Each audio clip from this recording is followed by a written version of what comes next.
Сәлем достар, менің каналыма қош келдіңіздер. Бүгін бір қамырдан осындай екі түрлі тәтті дайындайтын боламыз: пончики және булочка, сүзбе қосылған булочка. Видеоны соңына дейін қарап, менімен бірге болыңыздар. Менің каналыма тіркеліп, лайк басып, комментарий жазуды ұмытпаңыз.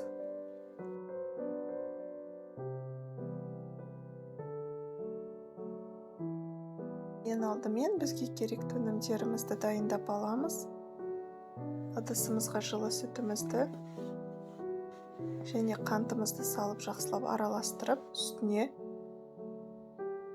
құрғақ ашытқымызды салып 5 минутқа бетін жауып қоямыз.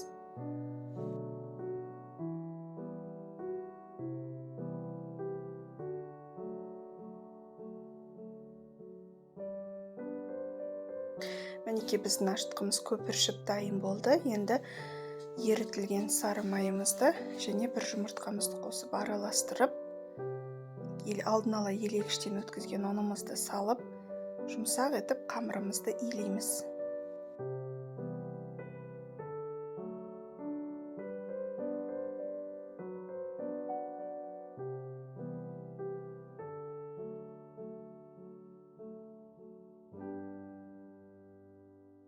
Мінекей қамырым дайын болды. Енді бетін жауып жылы жерге 1 сағатқа қоямыз.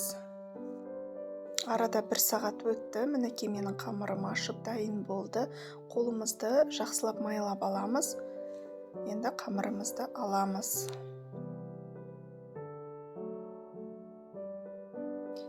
Міне енді қамырымызды қатты жұқа емес, қатты қалың емес, орташа етіп жайып аламыз. Және де осылай кесеме немесе арнайы кескіш құралымен осылай кесіп шығасыздар. Өздеріңіздің қалауларыңыз бойынша. Енді ортасын осылай алып шығамын.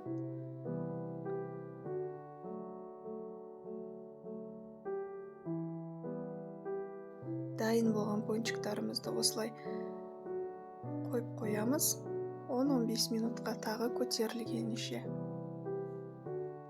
Қамырына мен творожный булочки пісіремін. Оны рецептісін толық описанияда қалдыратын боламын.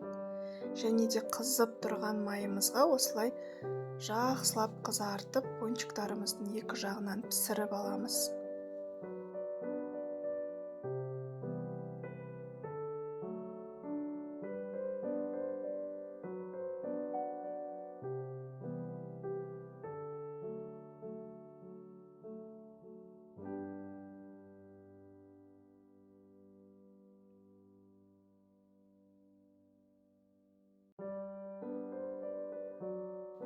Мінекей менің пончиктарым дайын болды.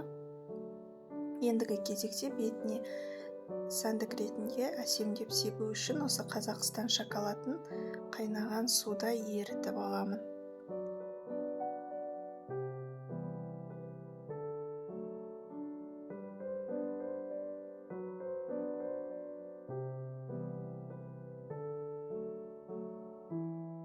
Осылай салафанға салып, үстінен қайнап тұрған суды құйып, шоколадымызды ерітіп аламыз. Енді бір ыдысымызға осылай пончиктарымызды қойып аламыз және де үстіне ерітілген шоколадымызды құйып шығамыз.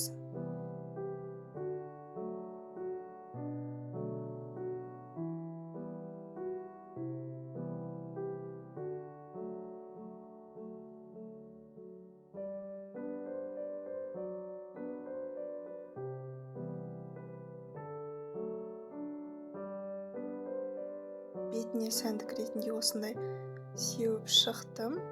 Арнайы магазиндерде сатылады. Және де сеппей қойсаңыздар да болады. Әркім өз қалауынша бетін әсемдеуге болады. Және де аздап сахарный пудра сеуіп шығамын.